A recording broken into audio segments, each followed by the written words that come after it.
Sitting ఎంపీగా రెండోసారి మళ్ళీ టికెట్ సంపాదించారు. ఈసారి ఎన్నికలను ఎలా ఎదుర్కోబోతున్నారు? మా మహబాద్ పార్లమెంట్ సెగ్మెంట్ ప్రజలందరి తరఫున కూడా భద్రాచలం ఎమ్మెల్యే బీఆర్ఎస్ ఎమ్మెల్యే కూడా మాకే సపోర్ట్ చేస్తాడని ఆయన కాంగ్రెస్ అభ్యర్థి ఓపెన్గా చెప్తున్నారు. పూర్తి విశ్వాసం ఉంది, పూర్తి నమ్మకం ఉంది, ఖచ్చితంగా నేను గెలుస్తాను.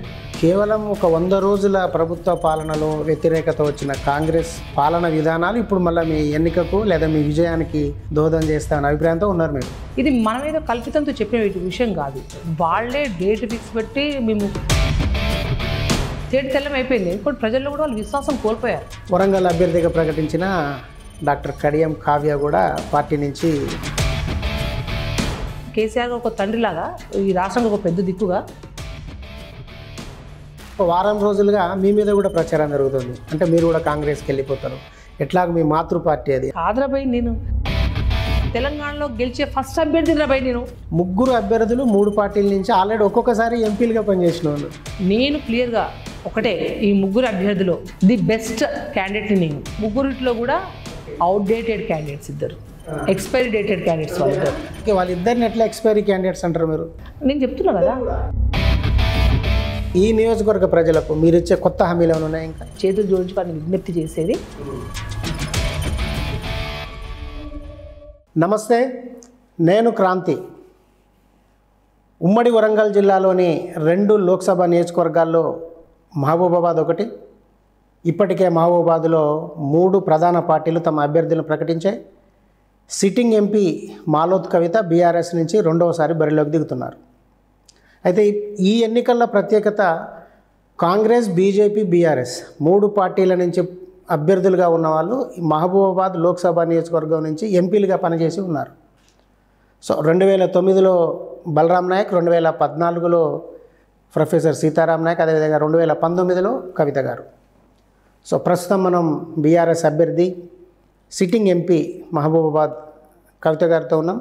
ఈ ఎన్నికల్లో ఆమె ఏ విధంగా ముందుకెళ్తున్నారు, తన ప్రత్యర్థుల్ని ఎలా ఎదుర్కోబోతున్నారు, ఈ ఎన్నికల్లో ప్రధానంగా ఏమైనా ఎజెండా ఉందా, తన ప్రత్యర్థుల గురించి ఏమనుకుంటున్నారు, ప్రత్యర్థి పార్టీల గురించి ఆమెకి ఏం అంచనా ఉంది, ఈ విషయాలన్నీ కవిత గారిని అడిగి తెలుసుకుందాం. అక్క నమస్తే. నమస్తే నమస్తే. సిట్టింగ్ ఎంపీగా రెండోసారి మళ్ళీ టికెట్ సంపాదించారు. ఈసారి ఏమనిపిస్తుంది? ఎందుకంటే రాష్ట్రంలో మీ పార్టీ అధికారం కోల్పోయింది, మీ ఎమ్మెల్యేలు ఎవరూ లేరు నియోజకవర్గాల్లో. ఈసారి ఎన్నికలను ఎలా ఎదుర్కోబోతున్నారు? రెండోసారి పార్లమెంట్ సభ్యురాలుగా మళ్ళీ బరిలో దింపిన మా కేసీఆర్ గారికి మా మహబాద్ పార్లమెంట్ సెగ్మెంట్ ప్రజలందరి తరఫున కూడా మనస్ఫూర్తిగా వారికి ఫస్ట్ ధన్యవాదాలు తెలియజేస్తూ ఉన్నా. ఏదున్నా అంటే 7 అంటే మాకు ప్రభుత్వం లేకపోయినప్పటికీ మీకు తెలుసు మొన్న ఎలక్షన్లో ఎలా జరిగిందో మీకు తెలుసు. ఏంటంటే పబ్లిక్ అందరూ కూడా అంటే కేసీఆర్ గారు చాలా బాగా పనిచేస్తూ ఉన్నారు, కానీ ఒక్కసారి మార్పు కావాలి.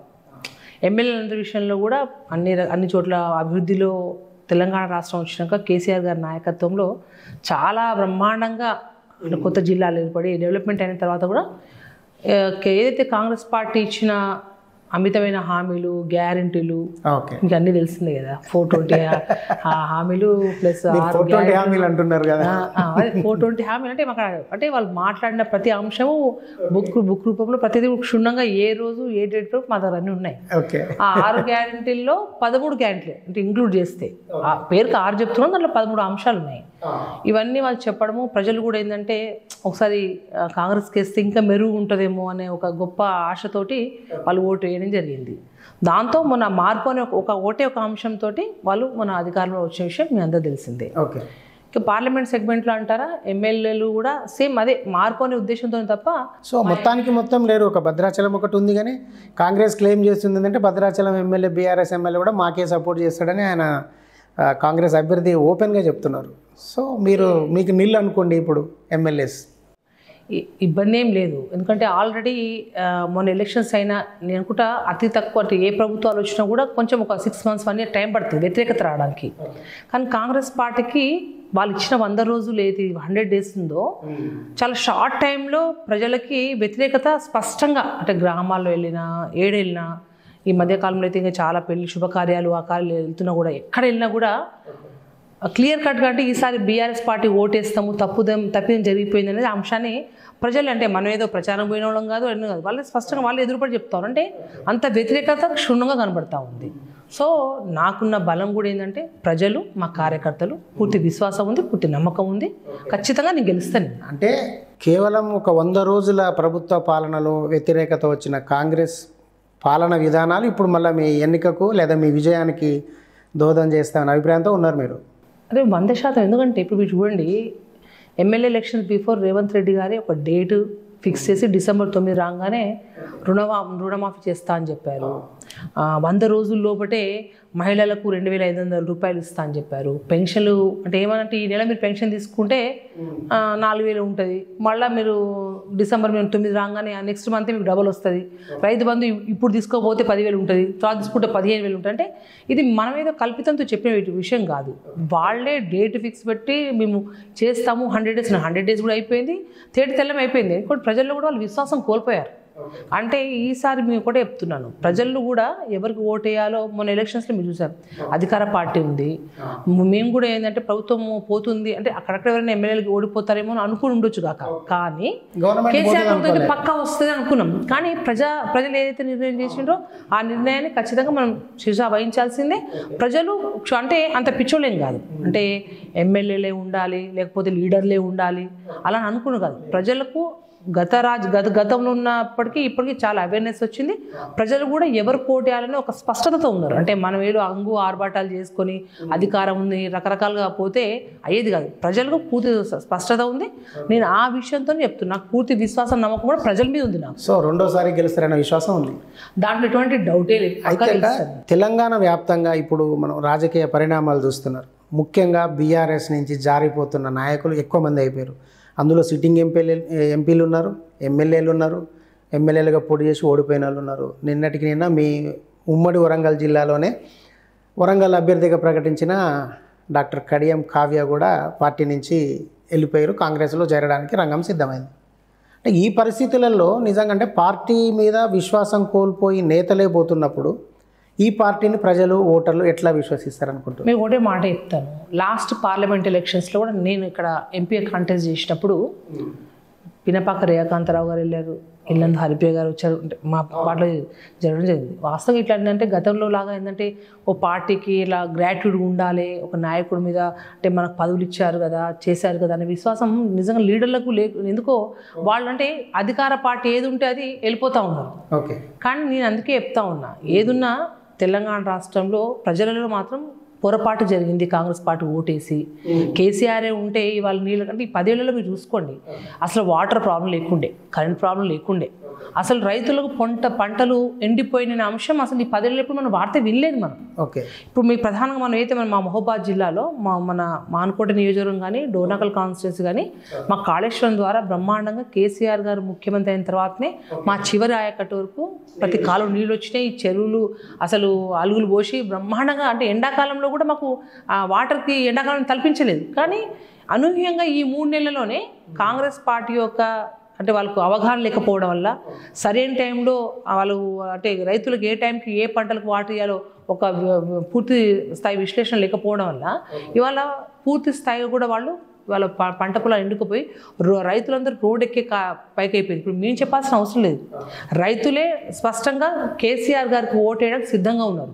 ఎగ్జాంపుల్ ఒకటే అండి, రైతు బంధు కేసీఆర్ గారు కోవిడ్ టైంలో కూడా మీరు గమనించండి. కోవిడ్ టైంలో వాస్తవంగా ఎట్లా 2 years మనకు రాష్ట్రం బడ్జెట్లు రాకుండా ఫైనాన్షియల్ ఇబ్బంది క్రైసిస్లో ఉన్నా కూడా ఎన్ని కష్టాలున్నా కూడా ఆయన కేసీఆర్ ఒక తండ్రిలాగా ఈ రాష్ట్రానికి ఒక పెద్ద దిక్కుగా అప్పు చేసిండో సప్పు చేసిండో ఎంత కష్టపడ్డాడో 7,000 కోట్ల రూపాయలు ఆయన అన్న మాట ప్రకారం టంగున ఇవాళ రైతులకు ఇచ్చిండు. మరి ఏమైంది, మీరు రుణమాఫీ అంటే రైతు బంధు పెంచిస్తే ఏంటి, అరే ఉన్నదే ఇస్తే అయిపో కదా, అక్కడే మేము విశ్వాసం కోల్పోయింది. ప్రజల్లో ఆ విశ్వాసం లేకుండా అయిపోయింది. కాబట్టి 100% మేము ప్రజలను నమ్ముకున్నాం.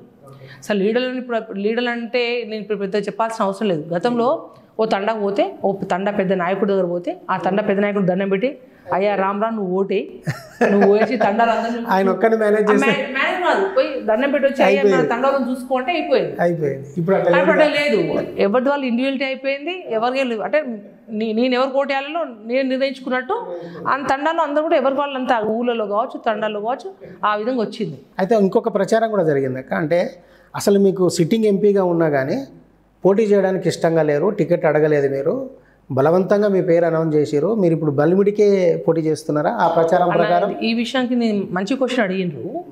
నేను రాజకీయాల్లో ఉండే వ్యక్తి, ఇంకా నేను కూడా 20-25 ఏళ్ళు రాజకీయాల్లో యాక్టివ్గా పార్టిసిపేట్ పబ్లిక్లో ఉండే వ్యక్తిని.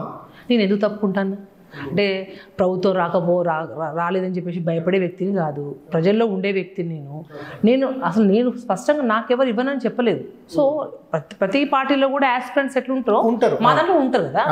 సో ఎవరైతే యాస్పిరెంట్స్ ఉంటారు అనుకునే వాళ్ళు అలా ప్రచారం చేసి ఉంటారు. కానీ నా విషయంలో పార్టీ కానీ మా కేసీఆర్ గారు కానీ మా నాయకత్వం ఈ రోజు కూడా వాళ్ళు ఇవ్వమని అనలేదు, చెప్పలేదు. నేను పోటీ చేస్తా అని చెప్పినా నేను బెస్ట్ క్యాండిడేట్గా ఉన్నాను కాబట్టి ఫస్ట్ ఫేజ్లో నామగారితో పాటు నా పేరు అనౌన్స్ చేశారు.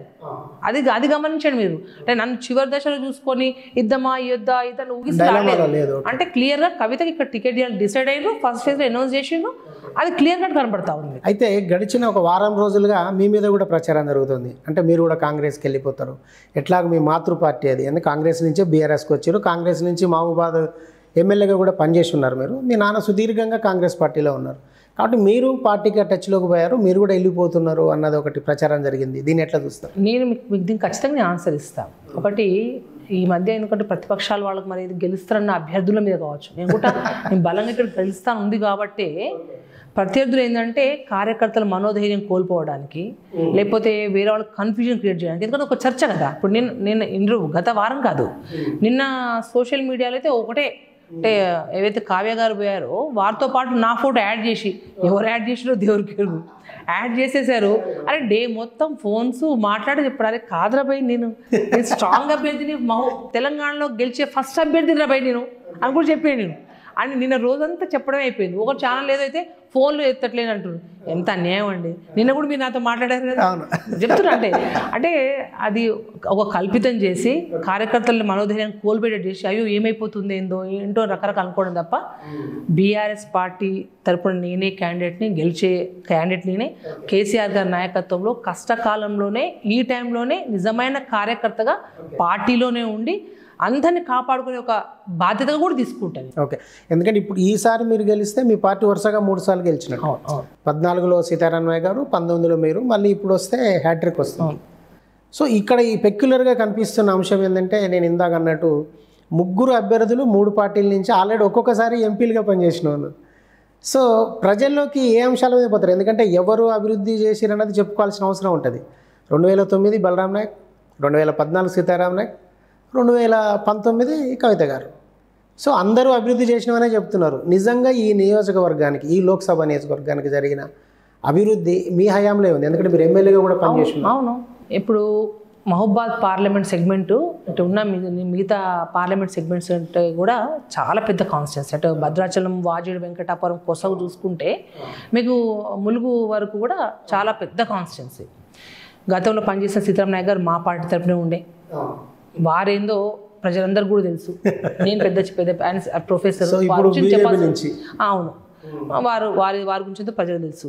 బలరాం నాయక్ గారు ఏదైతే ఇప్పుడు కాంగ్రెస్ పార్టీ కాంటెస్ట్ చేస్తుండ్రో వారు క్లియర్ కట్గా కూడా మొన్న ఒకసారి ఎమ్మెల్యే పోటీ చేసి ఓడిపోయినరు, మొన్న ఎంపీ పోటీ చేసి ఓడిపోయినరు.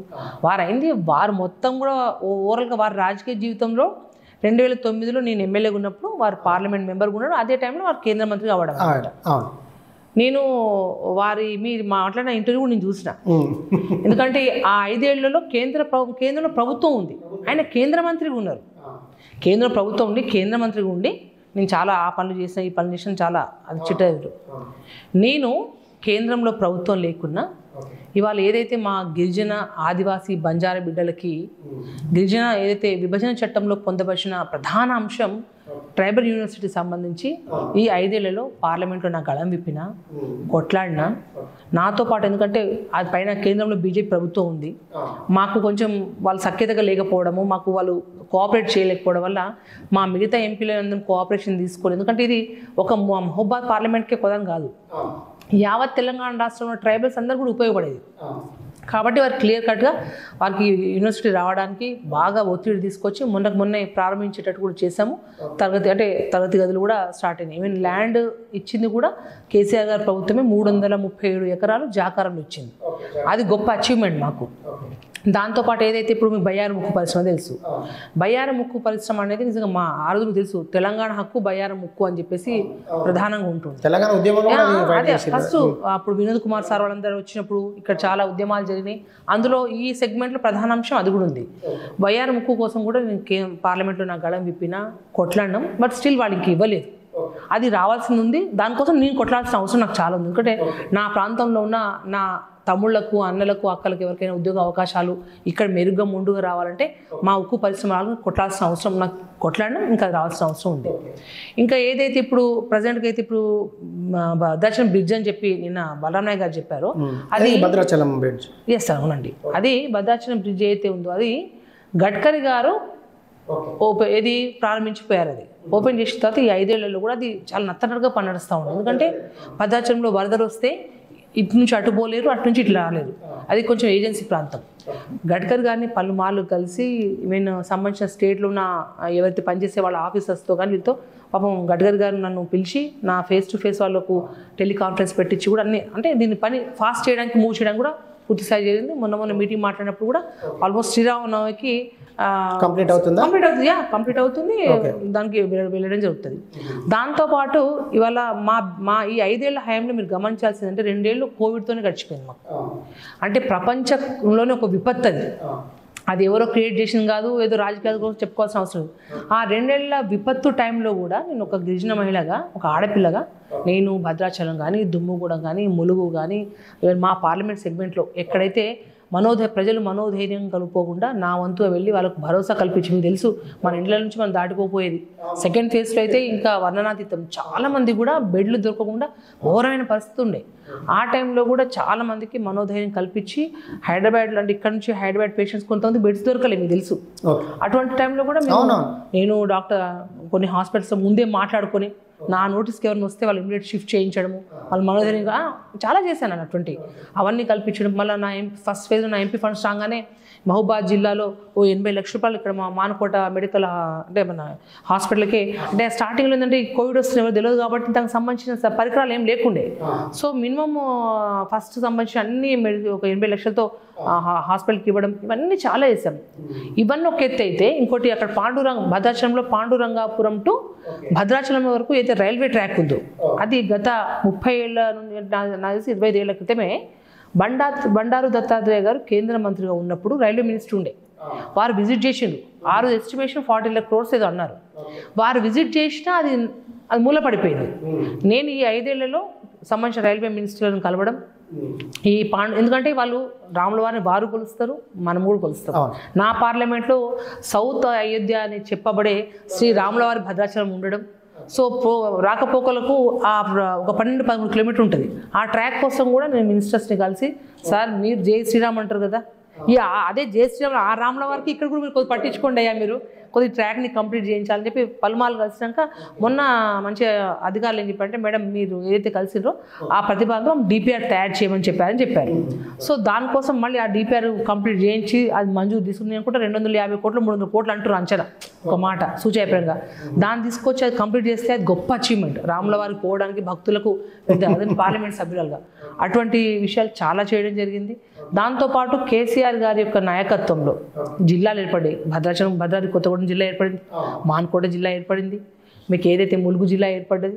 అక్కడ మా చందులాల్ గారు ఆ రోజు ఓడిపోయినా కేసీఆర్ గారు ఆ రోజు ప్రచారంలో మాట ఇచ్చి మళ్ళీ వారికి జిల్లా ఇచ్చిండ్రు. కొత్త మండలాలు ఏర్పడ్డాయి. ఇవన్నీ కేసీఆర్ గారు హయాంలోనే కదా, నేను ఎంపీ ఉన్నప్పుడే కదా.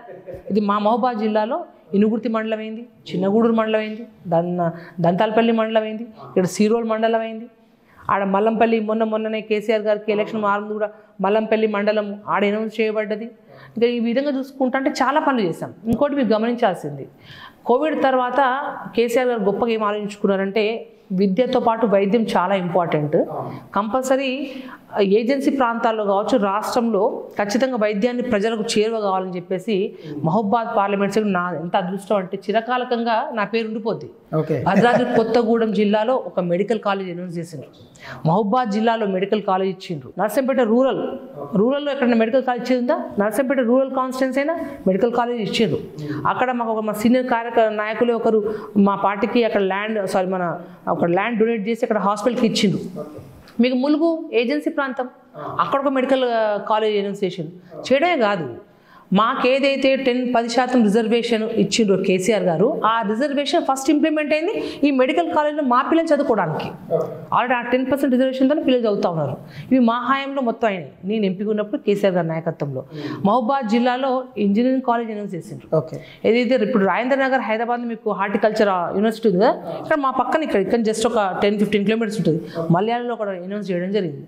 అంటే ఇవన్నీ కూడా కేసీఆర్ గారి నాయకత్వంలో, అంటే మారుమూల ప్రాంతాల్లో రోడ్ సౌకర్యాలు, నీటి వసతి, మిషన్ భద్రత, మిషన్ కాకతీయ, ఇవన్నిటితో పాటు ఇవి ప్రజలకు అంటే ఒక పెద్ద ఆస్తి లాంటి ప్రజలకు గొప్పగా ఉపయోగపడే. ఎందుకంటే మీకు మహబూబాద్ ఇంత గతంలో ఒక యాక్సిడెంట్ అయింది అనుకోండి, ఖమ్మం మమతా గారిని ఉరకాలి, వరంగల్ ఎంజిఎం ఉరకాలి. వాళ్ళు మా మానకోట హాస్పిటల్ చూడండి, ఎక్సలెంట్గా సిటీ స్కాన్ ఉంది, ఇప్పుడు అన్ని రకాల టెస్టులు ఫ్రీగా చేసుకోవచ్చు. మీకు న్యూనటాలజీ అంటే పుట్టిన 28 రోజుల పిల్లలకు సంబంధించిన ఇంక్యుబేటర్ సంబంధించిన సిస్టమ్ మొత్తం కూడా ప్రైవేట్ హాస్పిటల్స్ ఏవైతే ఉంటాయో వాటికి ధీటుగా, అంటే ఈ ఏజెన్సీ ప్రాంతంలో బిడ్డలకు రూపాయి ఖర్చు కాకుండా తెల్ల రేషన్ కార్డు ఉంటే చాలు ట్రీట్మెంట్ అయ్యేటట్టుగా కూడా కేసీఆర్ గారి ప్రభుత్వంలోనే అయింది. మేము ఎంపికన్నప్పుడే అయింది అది. ప్రతిదీ కూడా మేము కేసీఆర్ గారి దృష్టికి తీసుకుపోవడం చేయడం, ఇవన్నీ మా హాయం మేము చాలా గొప్పగా చెప్పుకోగలుగుతాం. అయితే మీరు ఇన్ని అభివృద్ధి పనుల గురించి, ఇన్ని కార్యక్రమాల గురించి చెప్తున్నారు. కాంగ్రెస్ అభ్యర్థి ఏమంటుండంటే అసలు నాకు నియోజకవర్గంలోనే పోటీ లేదు, పార్టీలే లేవు, పార్టీల తరఫున ప్రత్యర్థులు ఎక్కడ ఉన్నారు అని అంటున్నారు. ఏం కామెంట్ చేస్తారు? అవివేకం అనుకోవాలా? నేనేమంటున్నా, ఇప్పుడు నేను చెప్పిన ప్రతి మాటలో ఒక్కటైనా తప్పుందో మీరు చూపండి. మీ కళ్ళ ముందు ఇక్కడ నర్సింగ్ కాలేజ్ కనబడుతుంది, ఇక్కడ మీకు మెడికల్ ఏదైతే హాస్పిటల్ మెడికల్ కాలేజ్ కనిపిస్తుంది. నేను ఇవన్నీ నీకు మీ కళ్ళ ముందు కనపడేవి, నేను దాచిపెట్టుకొని చేస్తాము చూస్తాము అయితే అంటలేదు. ఇవి చేసినాము, వాళ్ళ ప్రజలకు ఆల్రెడీ అందుబాటులో ఉన్నవి. బీఆర్ఎస్ పార్టీ హయాంలో జరిగినాయి, ఎందుకంటే కేంద్రంలో మా ప్రభుత్వం లేదు. మీరు చేసిన ఆడపదడప పనులు ఏవైతే ఉన్నాయో కేంద్రంలో మీ మంత్రిగా ఉండి, మీరు కేంద్ర ప్రభుత్వం ఉండి సో కొద్దిగా చేయగలిగారు అంతే. అంటే నేను చేయగల, అరే కేంద్ర మంత్రిగా చేయకపోతే ఇంకా దీనికండి ఏదో పారాగాన్ చెప్పుల ఫ్యాక్టరీ తీసుకొస్తా అని చెప్తాను మీ ఇంటర్వ్యూ చూసిన నేను. అంటే మన గిరిజన బిడ్డలకు చెప్పుల ఫ్యాక్టరీ పెట్టుకుందాం ఏడమ్మా తీసుకొస్తాం. ఒకటే మాట, ఫ్యాక్టరీస్ నేనైతే అనవసరంగా అని పనికి మాలిన హామీలు, చెప్పుల ఫ్యాక్టరీ తెస్తా, కుండల ఫ్యాక్టరీ తెస్తా, ఇటువంటి మాటలు మాట్లాడినాను. మా బిడ్డకి ఇక్కడ ఏదైతే మన బయ్యారు ముక్కు పరిశ్రమ చాలా ప్రధాన అంశం, అది రావాలి. మేము కొట్లాడినాం, బీఆర్ఎస్ పార్టీ తరఫున పార్లమెంట్ మా గళం విప్పినాం, మేము ధర్నాలు చేసినాం. ఎందుకంటే బీఆర్ఎస్ అంటేనే కేసీఆర్ అంటే కొట్లాడే మనిషి, ప్రశ్నించే గొంతుగా కేసీఆర్. ఆ ప్రశ్నించే గొంతుక ద్వారానే నేను ఈ పార్లమెంట్ సెగ్మెంట్లో ఉన్న ఆడబిడ్డగా నేను ప్రశ్నించే గొంతుగా అయితే ఇక్కడ ఇంకా ఏమైనా కావాల్సిన వాటిని కొట్లాడతా. ఎందుకంటే నాకు క్షుణ్ణంగా అవగాహన ఉంది. గతంలో ఒకసారి ఎమ్మెల్యే చేసిన, పార్లమెంట్ సభ్యులుగా చేసిన, ఒకసారి ఓడిపోయినా కూడా నిత్యం ప్రజల్లో ఉన్నా. నేనేమో ఎలక్షన్ల కోసము ఓడిపోయారు కదా, నేను 2014లో ఓడిపోయినా. అంటే నాకు నా ఈ పొలిటికల్ లైఫ్లో ఒక 5 years గ్యాప్ వచ్చింది. ఇమ్మీడియట్ కేసీఆర్ గారి దేవాలి ఇక్కడ ఈ ప్రాంత ప్రజల ద్వారా ఎంపీ కాగలనా. సో నేను క్లియర్గా ఒకటే, ఈ ముగ్గురు అభ్యర్థులు ది బెస్ట్ క్యాండిడేట్ని నేను అంటే చాలా గొప్ప చెప్పగలుగుతా. ఎందుకంటే నాకు ప్రజా సంబంధాలు చాలా మొండుగా ఉంటాయి మంచిగా. నా కార్యకర్తలు ఎక్కడ ఆ కోసం ఈ కోసం ఎక్కడ పోయినా కార్యకర్తలను పేరు పెట్టి పిలిచి నేను అన్నారండి అన్న తమ్మి రావి అని చెప్పి మాట్లాడేంత చనువు ఉంది. నన్ను కూడా ఒక ఆడబిడ్డగా హక్కు అందరూ కూడా చాలా దగ్గర తీసుకుంటారు. నాకు పూర్తి స్థాయి మంచి అవగాహన ఉంది. ఇంకోటి ములుగు మాతగారు కాన్స్టిట్యున్సీ, మహబూబాద్, నేను ఇక్కడ నేను స్థిరపడి నేను రాజకీయంగా భిక్ష పెట్టిన నియోజకవర్గం. నాకు డోర్నాకలు ఆడబిడ్డగా ఉన్నా నేను ముగ్గురిట్లో కూడా అవుట్డేటెడ్ క్యాండిడేట్స్, ఇద్దరు ఎక్స్పైరీ డేటెడ్ క్యాండిడేట్స్. నేను చెప్తున్నా, నేను ఒకటే ఇద్దరు ఉన్నారు. మీరు ఒకసారి నాతో కాదు బయట పోండి, ఈ ముగ్గురు అభ్యర్థుల్లో ఎవరికి ప్రజా సంబంధాలు ఎక్కువ ఉన్నాయి, అంటే అధికార పార్టీ ఉందని, ఎమ్మెల్యేలు మా పక్కన ఉన్నాయి, ఈ అంశం పక్కన పెట్టండి. ఈ 2 అంశాలు అరే అవన్నీ కాదు కదా. క్యాండిడేట్ ఓటేసేటప్పుడు ఎవరు మీరు ఊళ్ళో సర్పంచ్ అవుతుంది, ఒక్కోసారి పార్టీలను కూడా చూడరు గ్రామ స్థాయిలో. మన ముగ్గురు అభ్యర్థులు సొంత ఇంట్లో మనిషి ఉన్నా, అరే పక్కనోడైతే మంచోట వీడు అందుబాటులో ఉంటాడు, ఏ పనికైనా ఎమ్మటే పోయి కానీ ఫోన్ చేస్తాడు, స్పందిస్తాడు, పని చేస్తాడు. మనీ పార్టీలకు అతీతంగా ఓటింగ్ సర్పంచ్ ఎలక్షన్ ఉంటాయి. నేనంటున్నా ఈ పార్లమెంట్ ఎలక్షన్స్లో బీఆర్ఎస్ అభ్యర్థిగా ప్రజల ముందు ఉండే వ్యక్తిని, ప్రజల ఇంటి ముందు ఉండే వ్యక్తిని, ప్రజా సంబంధాలు ఉండే వ్యక్తిని, ఏ టైంలో కూడా. ఇంకోటి, నేను 2014 నుంచి 2018లో ఓడిపోయినప్పుడు కూడా నేను 5 ఏళ్ళు ఎక్కడ పారిపోలేదు, నేను ఇక్కడే ఉన్నా.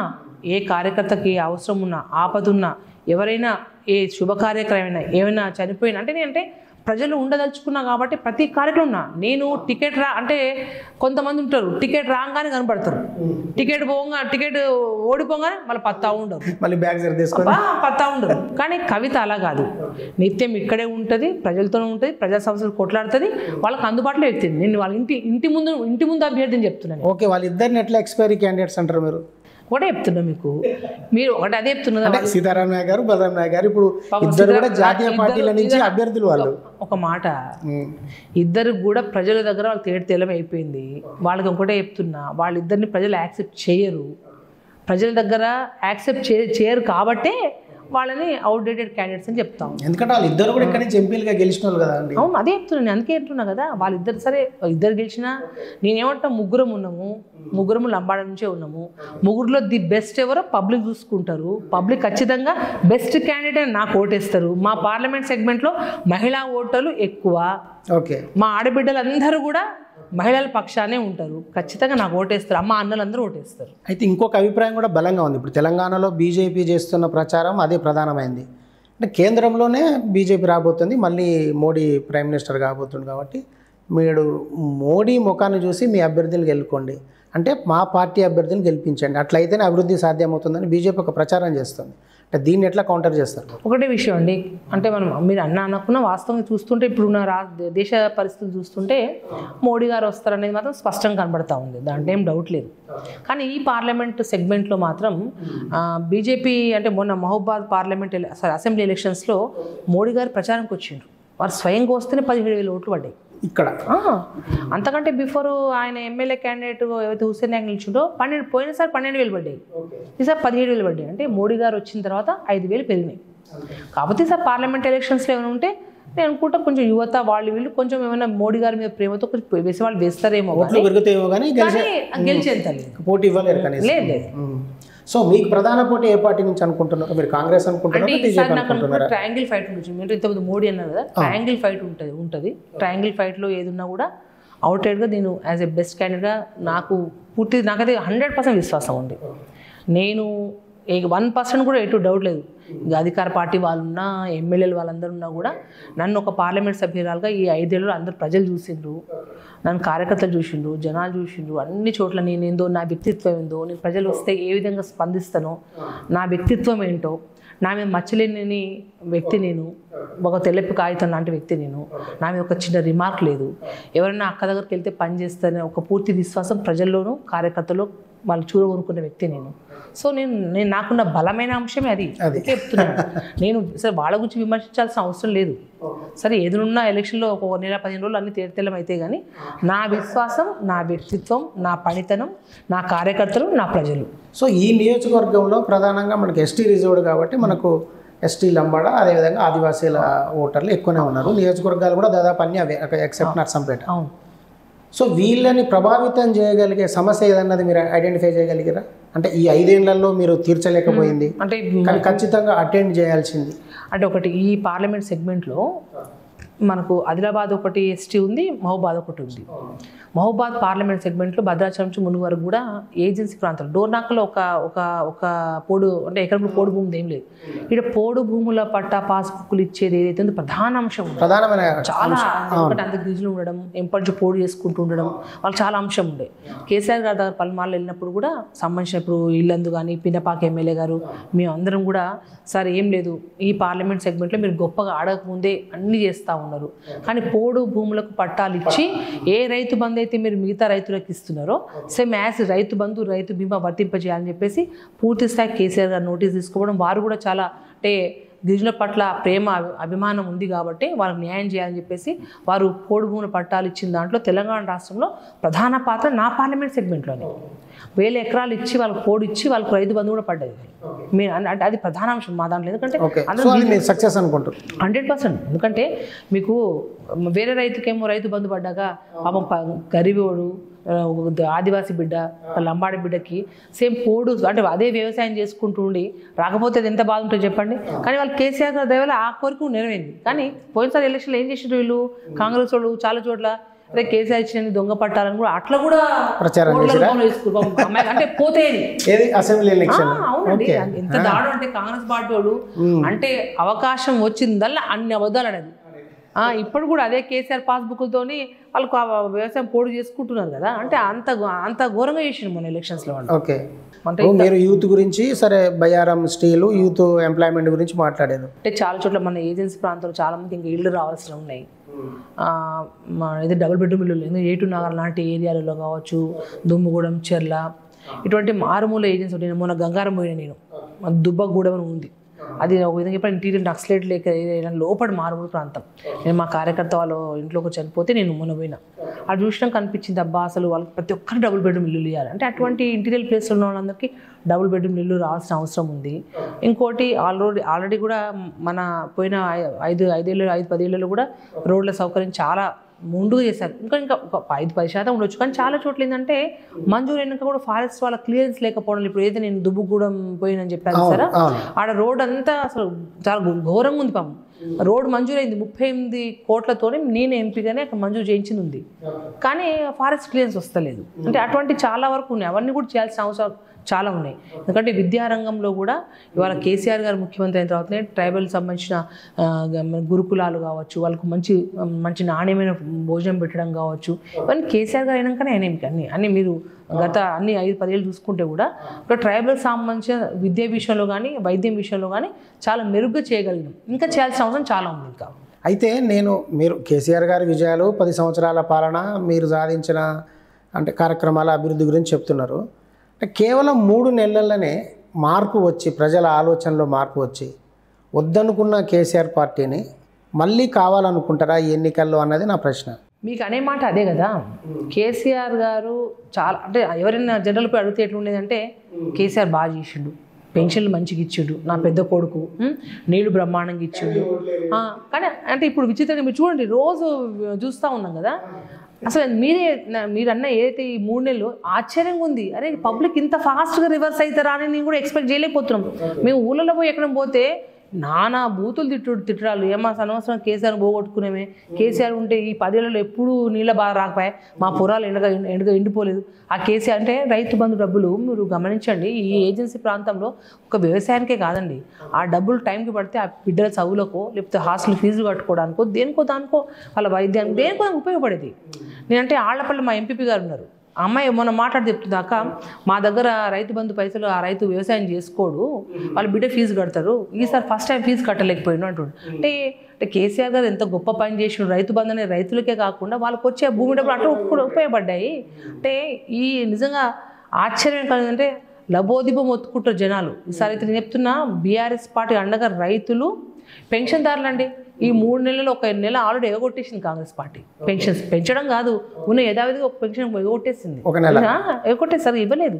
మీరు కనుక చూసుకోండి.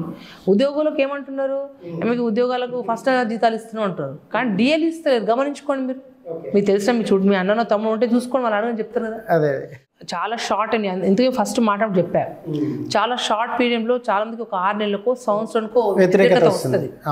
కర్ణాటకలో చూడండి మీరు, ఇప్పుడు చూస్తే అక్కడ ఉన్న సీట్లలో 80-90% సీట్లు బీజేపీకి వస్తాయి అంటున్నారు.